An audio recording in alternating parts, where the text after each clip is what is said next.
totally just died there. Hi, Knights. Yeah, you just watched me totally choke on my own spit. Yeah. This is chapter 22 to 24 of The Traveler's Wish. So, chapter 22. I woke to more clanking and banging sounds. The boys must be training. I sat up and saw that Master Splinter was seated alone at the table, reading what looked like the New York Times. He noticed I was awake. Good morning, Roxanne. He nodded, glancing away from his newspaper. I love how nobody wakes up around here in the mornings. I just sort of wake up. I stood up and folded my blanket back up. Something I normally would do after breakfast. But something about the giant Japanese ninja master rat's presence just compelled me to be neat. Too bad he doesn't have that effect on the guys. I thought back to the messy rooms. Good morning, sir, I greeted him, grabbing supplies for cereal before sitting down. Whatever you're doing to my sons, my heart froze. What did I do? I haven't done anything to the guys. Fear began to creep. He noticed my tension and smiled. Keep doing it. Was that my imagination, or did Master Splinter just pull a Meredith from Who Wants to Be a Millionaire? You made a funny, I quoted the saying from the classic show. I just couldn't help myself. Sorry. Raphael was in the best mood I've ever seen this morning. Donatello as well. Leonardo and Raphael, they didn't fight and were actually polite to each other. His eyes wide in disbelief as he explained this to me. And Michelangelo, he memorized every move and patterned perfectly. He paid almost perfect attention, and I believe that the expression is kicked butt. I smiled, my heart melting at the sensei's praise. So proud of my boys. And I know it's you. I see how you are with them, patient, understanding, compassionate. It is like you live to bring out the best in them. You care for them like a sister. They seem to be starting to return that feeling. It will be sad for all of us to see you leave. I felt a pang in my stomach at the mention of leaving. I'm not going anywhere at the moment, sir. And yes, though they do not know me, they are like the brothers I never had. And I've seen many years' worth of different versions of this universe. I've seen these problems, and I know the solutions. It makes me happy to put my knowledge to use, I said respectfully. I finished my food and put the bowl in the sink. One more thing, Master. He looked up from what he was reading. Thank you for allowing me to patrol with them on the surface. I appreciate that very much. Well, after I saw you challenge Raphael, I knew you could take care of yourself. Then he chuckled. My sons told me of your adventures on the surface and the remarks you made to my daughter. I froze. Would he be mad? I mean, she's evil and all, but she's still his daughter. In matter of speaking, anyways. And again, he noticed, man, this guy is good. Or, rat is good. He laughed again. Don't worry, I find it amusing. I am also not very fond of Kiri's appearance, with the dyes and piercings, but I guess Oriko is much less strict father than I would have been. It was strange to hear Master Splinter call his arch-nemesis by his first name. Oroku Saki, otherwise known as the Shredder, the man who once was Splinter's best friend, the man who betrayed him, murdered his wife, and kidnapped his daughter to raise his own. I don't like this universe's Shredder at all. I prefer mine, constantly humorously bitching or getting bitched at by his evil partner / best friend, the alien, who looked like a brain with tentacles and a major attitude, Kuram. Then constantly, almost flirtatiously, constantly kidnapping April O'Neil. Yeah, I like that Shredder way better than this scarred-up, burnt-up psychopath that we have in this parallel. So I just laughed. I practiced Chapter 23. I practiced offensive hand-to-hand combat with the turtles. I discovered something during that time.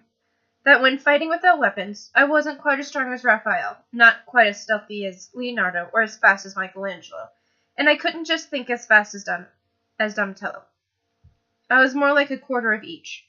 But still, with even just a quarter of their abilities combined, I still made a very formidable opponent, and could easily knock each one off his feet. Not to say that he didn't get knocked off my feet a lot as well, landing hard enough on my back that if I were a human, I would definitely have been paralyzed. I like this feeling of being a total badass ninja. Unlike in my usual klutzy humanoid form. In the strength, man, I feel like I could bench press the party wagon. Apparently that's the classic turtle band. Haha, too slow, Mikey taunted as he dodged a punch that was intended for his stomach.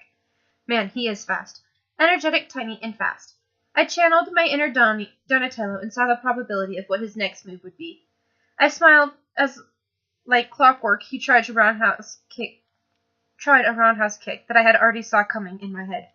Dodging his foot quickly, used the opportunity to hook my leg under the one he had still connected to the ground, causing him to lose his balance and topple over. He landed on the floor with a thud, quickly followed by the laughter of his brothers. Well, mostly Raphael. Having fun, Raph? I asked. Good, because you're next, I cockily told him. I thought hard, using my knowledge of each brother's strengths and weaknesses to my advantage. After practice, I took a shower and found Donatello in the training room alone, patiently waiting for me. Master Splinter had apparently gone out for a walk underground here in the sewers, which, unbeknownst to me, is something he does a lot.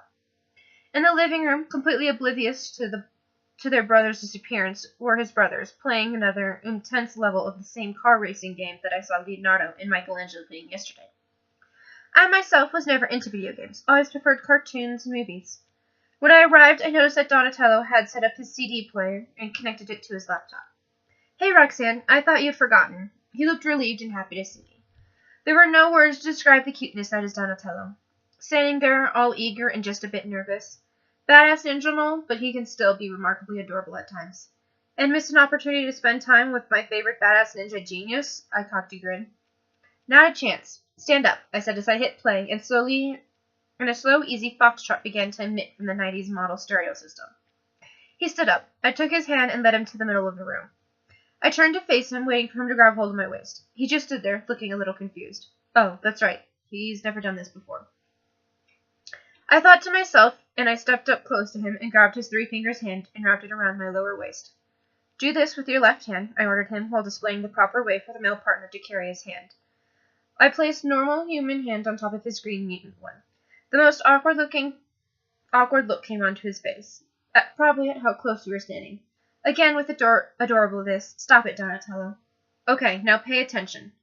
I think I said that more out of habit, and as he was very obviously glued to my every word. I took the lead, gently guiding him back and forth to the music.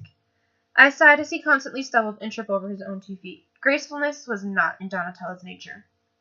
Donnie, you dance like you fight, calculating and always thinking 3 moves ahead. I stopped and crossed my arms. Dancing is not something you do with your brain. You do it with your heart. You don't plan it, you just go for it when the time feels right. I reached for his arm and prepared to try again. He stood a good 6 inches taller than me. He sighed, obviously disappointed in himself. Yeah, that's Donatello, always striving for impossible perfection. You're doing great, though. Just the fact that you want to learn makes me proud of you already. I shot him a forgiving smile. That seemed to make him feel better. He was staring at his feet again, his eyes scrunched up, trying so hard. I grabbed his chin to make him look me in the eyes. Don't stare at my feet, Donnie. Rhythm isn't something you see. It's something you have to feel. Again, he got the hang of the foxtrot. After he got the hang of the foxtrot, I decided to teach him a basic box step for a waltz. Again, 1, 2, 3, 1, 2, 3, 1, 2, 3. I told him while leading him in a box step, which all went fine until we didn't try turning.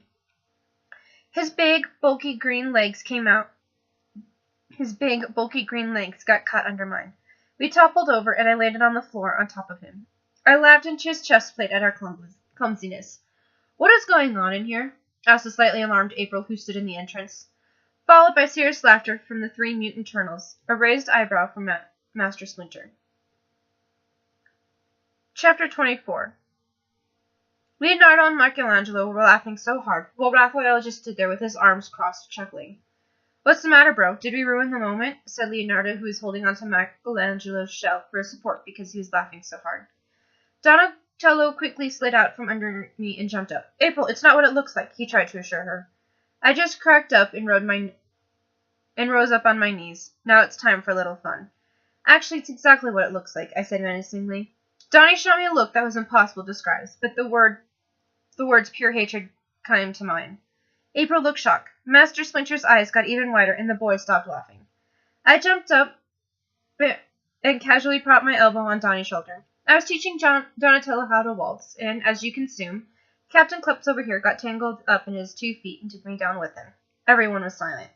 If there was a cricket chirp cricket's chirping sound effect for this scene. It would be playing right now. Then, much to everyone's surprise, the giant rat burst out laughing. And I mean, crouching over, leaning on his cane, hysterically laughing. My son, Donatello, learning how to waltz. That is the best. This is what I believe the expression is, rich. Why did you want to learn how to dance, bro? Questioned Mikey. Donnie looked straight at April, then cast his eyes on the floor. I just couldn't leave him there hanging. Insert the theme music here. Roxanne to the rescue. Well, you know, Donnie always wanted to learn something new. Got to keep that giant brain occupied. The look, the embarrassed purple-clad turtle shot me clearly stated, God bless you, Roxanne. I gave him a small wink, one that only he could see. Really, Donnie? Ballroom dancing? Chuckled Raphael. Does this guy need you to spell things for him? Raphael, Master Splinter's voice boomed. Do not make fun of one who is willing to learn. Remember, every professional was once a beginner. Need I remind you the first time you handled a sigh? He looked at me and chuckled. Remember that spoon? He joked, referring to the first time I handled kitchenware with my green mutant hands. Okay, Donnie, all jokes aside, let's see what you got, encouraged Michelangelo. And that's Michelangelo, a true prankster, but the most compassionate at heart, always encouraging others. Let's show him, I said, copying Mikey's encouraging tone in hopes to build up Donatello's confidence. We performed a simple foxtrot. Thankfully, Donnie only stumbled twice. I think it had something to do with April watching him. Man, I really hope Casey Jones doesn't show up for a good long while. I know he exists somewhere in this universe, and in all the universe, the guy April usually ends up marrying. But hopefully, this time will be different. Hopefully, Donnie gets the girl this time. I'm going to do everything I can to help him. We finished to light applause from Master Splinter and Michelangelo. The sensei gave a stern look to Leonardo and Raphael until they joined in the applause. Now, a waltz, please. Politely commanded the rodent. Donnie looked at me nervously. I pat him on the shoulder reassuringly. You can do it. I've got faith in you. He tried to hide his small look. He wrapped his arms around me in a classic waltz position. I looked over his shoulder and saw April, arms still crossed, who hadn't spoken a word since she walked in on us. The corner of my mouth twitched into a smile. Is that a hint of jealousy I detect? This is good. Jealousy is good. We waltzed slowly, and I was trying my best to keep Donatello steady and on his feet, which isn't easy considering that when in my human form, he almost doubles me in weight. You don't think his shell is that heavy? Well, you better believe it. Are you having problems with your internet? I don't know. But you just scared me. I thought the cat was coming in. I looked over and waited for him to come in. Big cat. No, turn on the light. Don't turn off the light. Me too. Shut the door. Shoo fly, shoo. Are you having a problem with your internet? I don't know. Scary. What?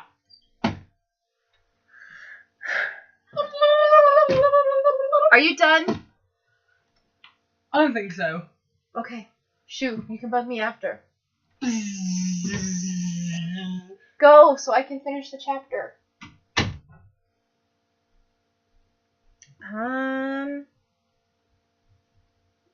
You don't think a shell is that heavy?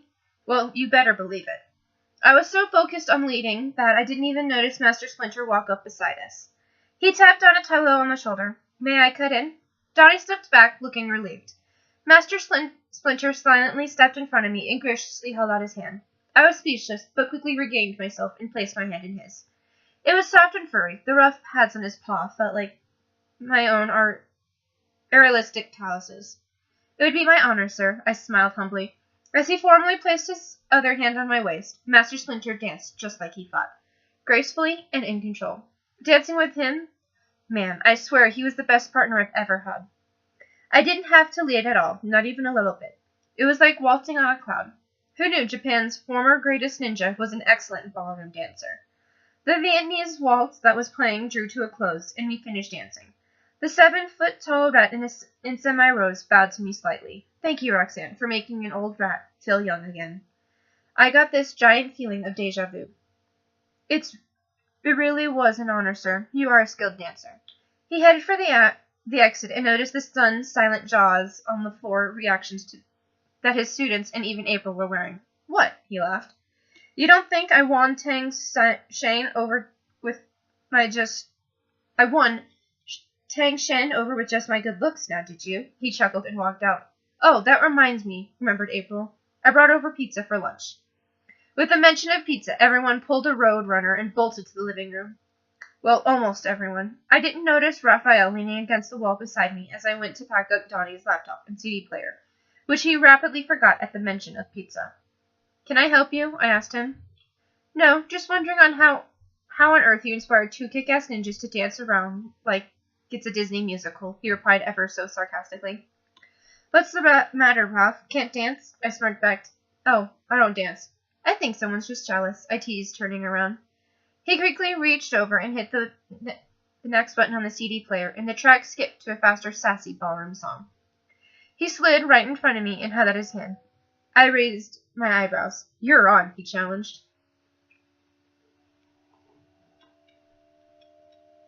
Okay, so that was the next 3 chapters, and I'm sorry about that small interruption with my brother scaring me. Seriously, my door opened, and I thought it was the cat walking in. I was expecting to see the cat and not my brother. So, yeah. Alrighty. Peace out, Knights.